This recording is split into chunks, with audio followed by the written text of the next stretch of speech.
But basically, I was carving this, not looking at my drawing. I always prefer to work directly with the material, and then just see how things emerge. And then, you know, when I got to this point, I was just basically going out in the garden with the hose pipe and just turning that on, and then just turning it up, and then seeing how water falls. So it was quite a lot of, you know, I did, you know, several drawings, took lots of photos, again went on the internet and tried to look at slow-mo,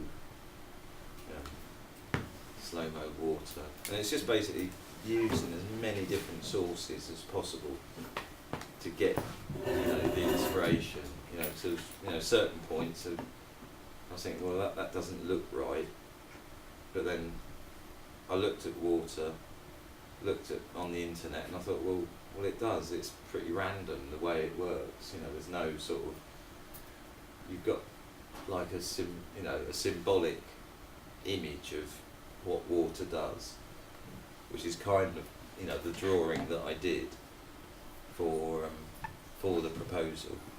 And then when I came to carving, you know, things do change and adapt and shift. So this is using the SDS drill for carving. I look like I'm in Guantanamo Bay or something, orange.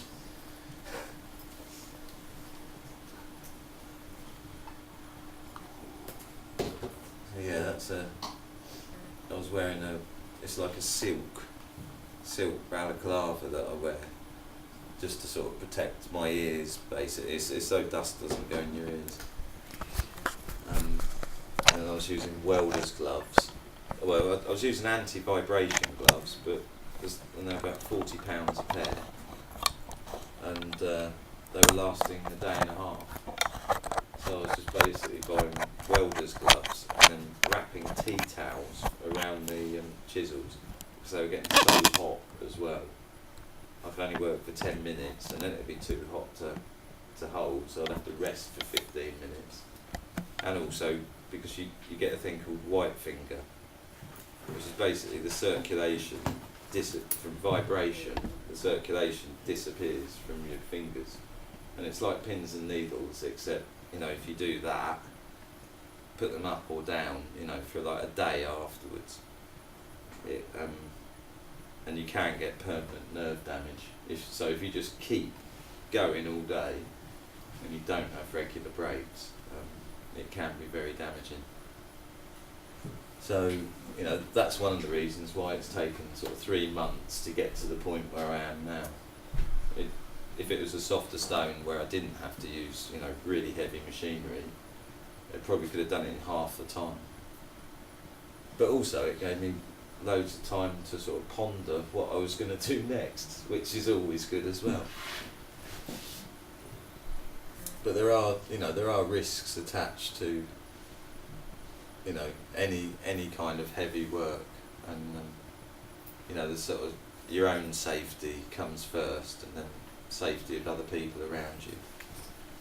And I think I only got, you know, I wear these, you know, these are my prescription glasses as well, and I was wearing goggles over the top, and I still got stuff in my eyes.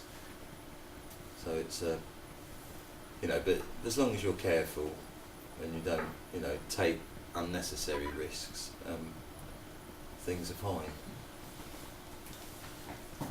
And this is when I got it to a point just before it came here.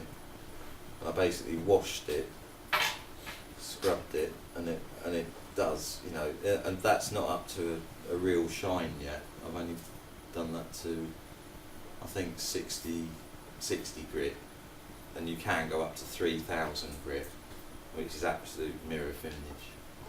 But I think only sections will be taken really, really shiny, because I want a variety of textures on the piece. Where are we? 2 slides left. And then this was the first time I actually put it together. I've been making the piece in 2 sections, for nearly 3 months, and this was the night before I transported it. I just wanted to see what it looked like on top. So this is what it will look like basically, but then there'll be a few sort of changes,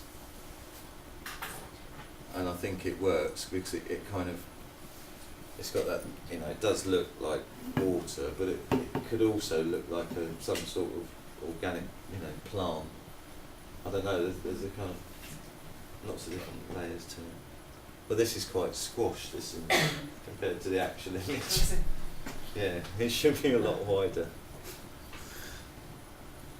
And then this is a great picture of my friend Matt's nose, plus the piece itself.